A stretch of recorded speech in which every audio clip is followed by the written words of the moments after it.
Ya gini, jadi kalau di sisi yang banyak hal yang baik yang dilakukan itu, kemudian ada Mhm. kekurangan, ada Oke, kesalahan, ada itu Pak Harto memimpin cukup lama, 32 oke, tahun, jadi banyak yang baik, mungkin juga banyak yang kurang. Nah, oke.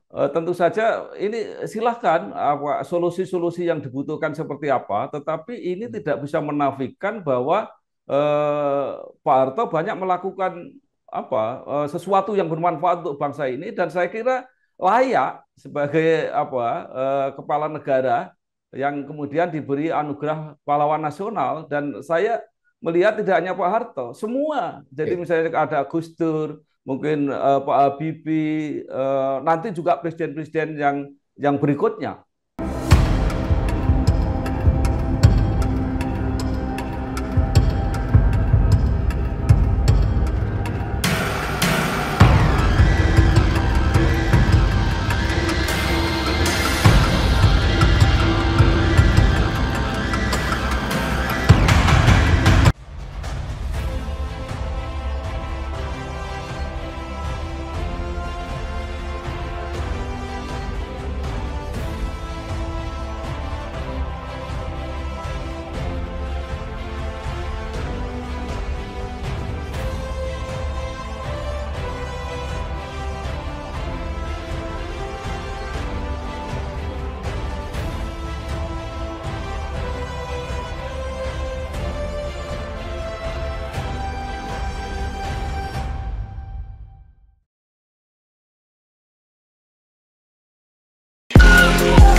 Salah satu kendalanya itu kemarin soal tabung MBR-nya sudah dicapai. Oh ya, ya, ya semuanya kita dengar. Pasti kita dengar soal keberatan tersebut. Tetapi pedoman kita adalah normatifnya. Kemudian juga kita timbang kebaikannya. Kan, ya, kebaikannya juga harus dilihat.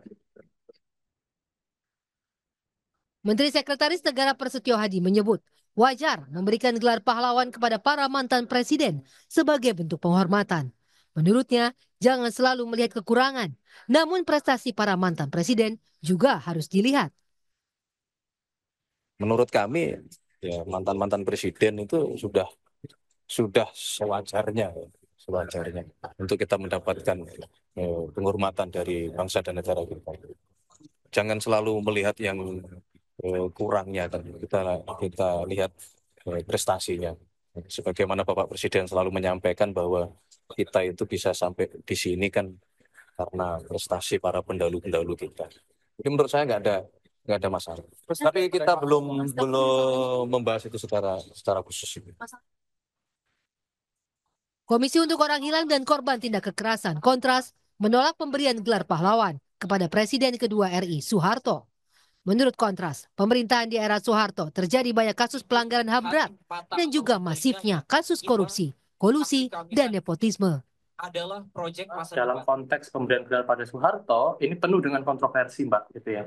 Jadi menurut kami dalam konteks pemerintahan Presiden kedua, dalam hal ini adalah Soeharto, selama 32 tahun ada banyak sekali pelanggaran-pelanggaran atau kasus-kasus kekerasan yang dilakukan oleh negara kepada warga negara gitu ya, yang berujung pada pelanggaran hak asasi manusia, pelanggaran HAM yang berat gitu maupun pelanggaran hak asasi manusia gitu, dan juga ada sejumlah kasus-kasus yang memang tidak mencerminkan karakter bangsa, yaitu kasus korupsi, kolusi, dan nepotisme yang sangat besar dan sangat tinggi sekali.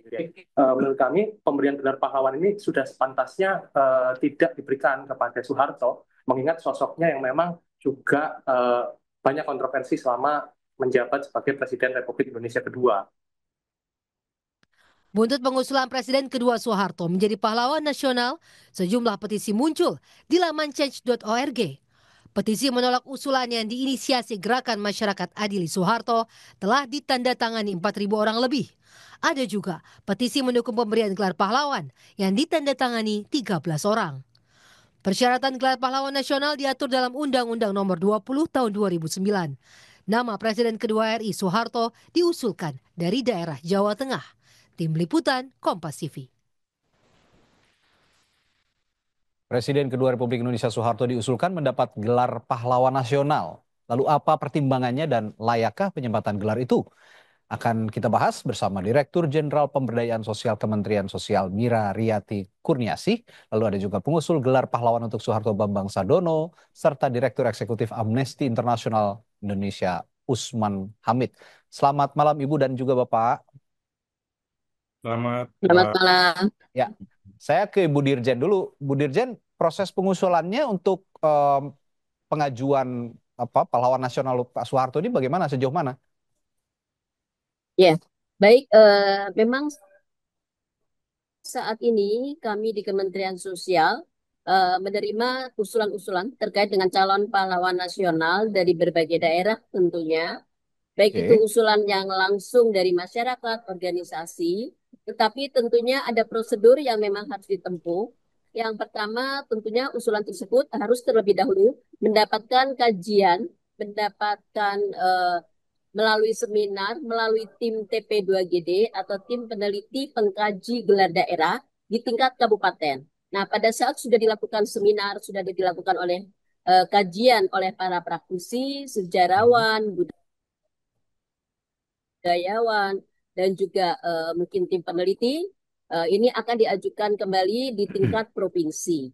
Di tingkat provinsi pun dilakukan kembali tim pengkajian dari TP2GD di tingkat provinsi, kemudian baru diajukan kepada Kementerian Sosial. Kami di Kementerian Sosial tentunya juga sudah membentuk tim TP2GP ataupun tim peneliti pengkaji gelar tingkat pusat. Nah, terkait dengan usulan calon pahlawan nasional ini, memang salah satunya ada mantan Presiden Soeharto dan Gus Dur. Terkait dengan Soeharto itu sendiri, memang sudah pernah diusulkan di tahun 2010 dan 2015. Dari hasil tim TP2GP tentunya secara normatif, Pak Harto ini sendiri sebenarnya sudah memenuhi syarat, baik itu syarat khusus maupun syarat secara umum. Seperti itu. Dan tahun 2025 tentunya ini tidak perlu memang dilakukan pengkajian, tidak perlu diusulkan kembali dari tingkat kabupaten dan provinsi, tetapi tetap akan dilakukan pengkajian dari tingkat pusat ataupun kami di Kementerian Sosial. Oke, saya ingin lebih rinci lagi, Ibu Dirjen. Sebenarnya kriteria spesifik, saya sementara ini ke Pak Bambang dulu ya, Pak Bambang. Bisa Ya, silakan. Ya. Ya, Oke. ya. Pak Bambang, yang jadi yang jadi alasan utama ini kan sebenarnya pernah diusulkan Pak Harto ini, tapi gagal karena dulu ada TAP MPR. Nah, sekarang yang mendorong Pak Bambang untuk mengusulkan kembali itu apa sebenarnya sih? Iya. Baik, pertama saya harus disclaimer bahwa Bambang Sadono Center ini bukan semata-mata saya. Mungkin ada teman-teman saya yang membuat itu, dan mungkin karena mereka tahu kira-kira pikiran saya sama seperti itu, ya. Jadi saya mendukung Pak Harto, Presiden Soeharto untuk menjadi pahlawan nasional. Nah, kalau ditanya alasannya apa, saya orang atau background saya adalah seorang wartawan. Jadi saya mewawancarai banyak tokoh mengenai Pak Harto. Memang waktu itu tidak ditujukan untuk kepentingan ini. Jadi salah satu pertama misalnya saya wawancara dengan Profesor Dr. Jimli Asidiki. Kita sudah tahu semua kredibilitas beliau. Beliau mengatakan begini, jangan pernah meremehkan Pak Harto. Karena Pak Harto ini secara fundamental itu meletakkan teknokrasi pembangunan yang memang luar biasa. Buktinya apa? Buktinya adalah perencanaan pembangunan melalui GBHN, kemudian diterjemahkan menjadi pembangunan 5 tahun secara bertahap, itu dari Pak Jimli. Nah, kemudian hasilnya apa? Saya mewawancarai Pak Dr. Teras Narang, beliau adalah mantan gubernur Kalimantan Tengah dan pernah menjadi anggota DPR RI dan sekarang menjadi anggota DPD RI. Beliau mengatakan peran Pak Harto luar biasa di daerah-daerah, terutama ketika menginisiasi adanya puskesmas yang sampai sekarang ada, kemudian SD Impres, kemudian juga di pertanian, yang akhirnya buahnya adalah swasembada pangan tahun 1984. Nah, kemudian dilengkapi satu lagi oleh Pak Kwe Kian Gi yang pernah menjadi Menteri Bappenas kita, beliau mengatakan ada sesuatu yang sangat fundamental yang diinisiasi oleh Pak Harto, itu strategi kependudukan yang kemudian Oke. dilaksanakan dengan transmigrasi dan keluarga berencana yang Indonesia sempat terkenal di seluruh dunia program keluarga berencananya. Oke, itu taruhlah itu Pak Bambang Ya, sebagian besar juga dari apa ya sumbangsihnya Presiden kedua eh, Soeharto untuk negara dan juga untuk rakyat ya, Indonesia. ya, Tapi di sisi lain terjadi juga ya, banyak kejahatan negara terhadap warga negara. Nah, selain itu marak kasus korupsi, kolusi, ya. nepotisme. Nah, ini juga dikhawatirkan jika ini diberi gelar pahlawan, maka akan ada upaya lain menghentikan kasus penyelesaian kasus-kasus pelanggaran HAM berat karena sosok kontroversial justru mendapat gelar pahlawan. Ini kritikan dari aktivis HAM. Bagaimana Anda menjawab Ya, kritik? ya gini. Jadi kalau di sisi yang banyak hal yang baik yang dilakukan itu, kemudian Mhm. ada kekurangan, ada Oke, kesalahan, ada itu Pak Harto memimpin cukup lama, oke, 32 tahun. Jadi banyak yang baik, mungkin juga banyak yang kurang. Nah, oke. tentu saja ini silahkan solusi-solusi yang dibutuhkan seperti apa, tetapi ini tidak bisa menafikan bahwa Pak Harto banyak melakukan sesuatu yang bermanfaat untuk bangsa ini, dan saya kira layak sebagai kepala negara yang kemudian diberi anugerah pahlawan nasional. Dan saya melihat tidak hanya Pak Harto, semua. Jadi Oke. misalnya ada Gus Dur, mungkin Pak Habibie, nanti juga presiden-presiden yang berikutnya. Hmm. Oke, saya kalau gitu ke Bung Usman. Bung Usman, tadi Anda juga sudah mendengar sama-sama dari penjelasan dari Pak Bambang. Apakah memang bisa ya apa ya terhapus begitu saja dengan jasa-jasa Pak Harto yang lain ketika ada kejahatan negara yang lain seperti korupsi, kolusi, nepotisme, belum lagi pelanggaran HAM. Apakah yang dipaparkan oleh Pak Bambang tadi bisa menghapus itu semua? Jawabannya tidak bisa. Orang Oke. yang disebut Pak Bambang tadi ya, Pak Kwik, Hmm. Pak Ras, itu semua politisi-politisi yang ketika itu hanya segelintir orang yang seharusnya dilihat secara kolektif, di mana Oke. DPR dan MPR pada tahun 98 memutuskan secara paripurna Hmm. bahwa mantan Presiden Soeharto harus diadili karena Oke. penyimpangan, penyalahgunaan kekuasaan dalam bentuk korupsi, kolusi, dan nepotisme. Itulah yang dituangkan di dalam ketetapan MPR nomor 11 tahun 1998. Oke. Persis ketetapan inilah yang menjadi kendala normatif bertahun-tahun ketika ada usulan penetapan pahlawan nasional kepada Oke. mantan Presiden Soeharto. Nah, Ketika TAP itu sudah dihapus. kendala normatif ini Hmm. dihapus dengan cara yang Ya. tidak benar. Oke. TAP MPR diputuskan secara paripurna, dibahas dengan melibatkan partisipasi masyarakat, tetapi dirubah hanya karena permintaan Partai Golkar pada pertengahan September tahun lalu.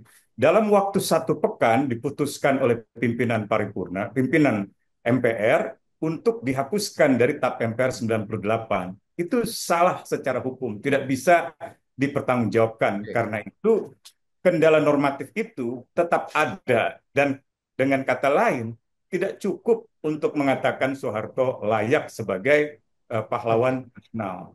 Yang kedua, jangan lupa seorang pahlawan nasional paling tidak memenuhi 3 kriteria sekaligus.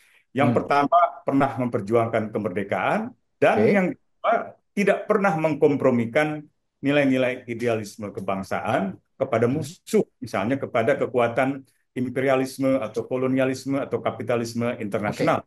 Di bawah pemerintahan Presiden Soeharto, pemerintah itu ditempuh dengan pengambil alihan kekuasaan secara militer yang disebut oleh para sarjana sebagai kudeta militer, dan Hmm. tidak menyediakan ruang demokratis selama pemerintahannya. Itulah yang disebut-sebut oleh Kontras sebagai berbagai bentuk pelanggaran hak asasi manusia, atau yang disebut oleh serikat-serikat jurnalis seperti AJI adalah Oke. pemberitaan pers di masa pemerintahan Soeharto. Indonesia menjadi negara otoriter di bawah kepemimpinannya. Secara ekonomi, Hmm. Hmm. Indonesia menjadi negara yang dikendalikan oleh investor asing, terutama oleh investor dari Amerika. Di Baik. bawah kepemimpinannya tidak ada lagi kedaulatan ekonomi, kedaulatan nasional. Sehingga kita akan ke Bu Dirjen. Saya akan coba sapa lagi Bu Dirjen. Bu Dirjen, Bu Mira, bisa dengar suara saya? Iya, silakan Baik. terdengar. Baik, Bu Mira tadi Bung Usman sudah mengutarakan ada beberapa kriteria sebenarnya yang harus dipenuhi untuk menjadi pahlawan nasional. Saya ingin menanyakan juga kriteria spesifik yang harus dipenuhi seseorang untuk diusulkan sebagai pahlawan nasional. Ini kan ada aturannya, Peraturan Menteri Sosial Nomor 15 Tahun 2012 kalau saya tidak salah. Ada kriteria spesifik itu tadi sudah sesuaikah dengan apa yang dikatakan oleh Bung Usman tadi? Ya, kalau di kita sesuai Hmm. dengan pasal 25 di Undang-Undang Nomor 20 Tahun 2009 itu Oke, terkait dengan persyaratan umum dan persyaratan khusus yang memang bisa dijadikan atau ditetapkan sebagai pahlawan nasional. Kalau untuk syarat umumnya tentu adalah mereka adalah WNI. Yang kedua oke, adalah tentunya memiliki integritas ataupun moral dan keteladanan, baik, berjasa dan terhadap bangsa dan negara, berkelakuan baik, serta setia dan tidak mengkhianati bangsa dan negara. Hmm. Kemudian terkait dengan syarat khusus tentunya pernah memimpin dan melakukan perjuangan bersenjata dan juga mempunyai prestasi atau karya yang memang berdampak luas kepada bangsa dan negara. Kemudian oke, tidak menyerah kepada musuh, pernah melahirkan gagasan-gagasan yang cukup besar, pernah juga menghasilkan karya besar dan memiliki konsistensi dan jiwa semangat kebangsaan. Artinya oke. kalau untuk Pak Harto sendiri memang di tahun 2010 dan 2015 dari hasil TP2GP ini memang memenuhi persyaratan tersebut. Tetapi untuk di tahun 2025 ini tentunya akan kami kaji lagi dan pro dan Oke, kontra tentunya ada itu dan dia. Kementerian Sosial tentunya akan mendengarkan dan juga tentunya akan menjadi pertimbangan Baik, bagi tim TP2GP dalam oke. penentuan calon pahlawan nasional. Tetapi prinsipnya Ya. adalah semua usulan daripada calon pahlawan nasional ini tentunya mempunyai peluang ya, mempunyai Hmm. peluang untuk menjadi pahlawan nasional. Baik, Ya. Bu Mira, terkait pro dan kontra yang Ibu juga sudah sadari itu, bagaimana kemudian juga Kementerian Sosial menangani potensi polarisasi masyarakat akibat pro dan kontra ini, akibat usulan ini? Adakah sudah ada apa namanya plan untuk mengantisipasi hal itu? Ya, semua ini kan kami sudah dari Kementerian Sosial sudah membentuk tim tersebut ya. Tim yang Hmm, terdiri dari sejarawan, budayawan dan sebagainya. Tentunya tim inilah yang nanti akan bekerja, tim ini oke, nantinya akan melakukan pengkajian seperti itu. Baru kemudian disampaikan kepada Menteri Sosial dan Menteri Sosial akan mengusulkan kepada Presiden melalui gelar tanda oke, kehormatan dan di gelar tanda kehormatan pun tentu akan dilakukan pengkajian kembali seperti hmm. itu. Ya. Oke, kembali ke Pak Bambang. Pak Bambang, Anda juga pernah meliput, Anda mengatakan tadi ya Ya, beberapa ya, hal tentang Pak ya, Harto begitu. Anda ya, mengenal ya, sosok Soeharto dengan apa kebaikan-kebaikannya, jasa-jasanya ya, untuk negara. Tapi dengan ya, mempertimbangkan beberapa hal yang tadi diutarakan Bung ya, Usman, yang tidak kalau menurut Bung Usman ya. tidak bisa menghapuskan serta merta menghapuskan jasa-jasa yang sudah beliau lakukan. Bagaimana Iya, respon Anda soal ini? iya, saya kira Pak Osman dengan saya ini ilmunya sama, ilmunya hukum ya. Jadi apalagi hukum positif. Jadi kita nggak Oke, boleh pilih-pilih mana sidang MPR yang cocok dengan kita, mana yang enggak, gitu nggak boleh. Pak Harto itu resmi diangkat oleh MPR, baik hmm, ketika menjadi pejabat presiden maupun ketika menjadi presiden. Nah, itu MPR. Nah, kemudian tadi dikatakan bahwa ada ketentuan MPR yang mempersoalkan Pak Harto, kemudian dicabut oleh MPR juga. Perkara kita nggak setuju prosesnya pro dan kontra, tapi secara oke. hukum positif itu akan berlaku. Jadi inilah yang juga harus dipertimbangkan oleh pemerintah bahwa eh, perbedaan pendapat pasti ada, tetapi itu bukan berarti tidak ada apa ya jalan keluar yang bisa kita pilih Oke, dan artinya saya ya, artinya ya Anda sebagai pengusul bisa juga menyeimbangkan prestasi Soeharto dengan catatan kelamnya dan bersedia untuk berdialog dengan orang-orang yang iya kontra terhadap hal ini, begitu? iya pasti. Oke, Saya mau mengutip lagi pernyataan Pak Jaya Suprana yang pernah saya wawancarai. Beliau mengatakan begini, Pak Harto itu orang Jawa yang oke, sangat apa menjunjung tinggi ajaran-ajaran Jawa yaitu untuk hmm, menghormati para leluhur, para senior yang kemudian dikenal dengan mikul dhuwur mendem jero. Nah, itu oke, Pak Jaya Suprana itu mengatakan semacam itu. Nah, juga kemudian saya mewawancarai Pak Siswono yang kita pernah kenal, beliau pernah menjadi menteri, beliau mengatakan begini, saya dipanggil Pak Harto 2 kali. Pertama diminta memugar makam Bung Karno. Buatlah makam Bung Karno itu sedemikian rupa megah sesuai dengan marwah beliau sebagai proklamator bangsa. Itu perintah Pak Harto. Kemudian yang kedua dipanggil lagi untuk memugar makam Bung Hatta. Jadi artinya bahwa dari segi karakter itu juga ada hal-hal yang mungkin perlu kita pertimbangkan. Saya kira itu. Oke, Bung Usman, saya ini bertanya soal perspektif agak lain dari yang sebelumnya nih. Anda melihat ada motif politik dari usulan ini? Saya kira itu kental motif politik karena memang kalau kita tinjau dari pencabutan nama Soeharto dari TAP MPR, jadi bukan pencabutan TAP MPR nomor 98, tetapi penghapusan nama Soeharto dari TAP MPR. Prosesnya itu berlangsung hanya dalam 1 pekan. Jadi perubahan ketetapan MPR dilakukan dalam 1 pekan itu sama sekali tidak memenuhi syarat-syarat peraturan perundang-undangan yang baik. Apalagi ini menyangkut TAP MPR. TAP MPR itu ketentuan peraturan perundang-undangan tertinggi setelah Undang-Undang Dasar 1945. Dan yang kedua, kalaupun ada undang-undang, misalnya tadi Bu Mira menyebut Undang-Undang Nomor 2 2009, dia tidak bisa mengesampingkan TAP MPR. Itu sebabnya bertahun-tahun terkendala dan baru setelah TAP MPR itu dirubah.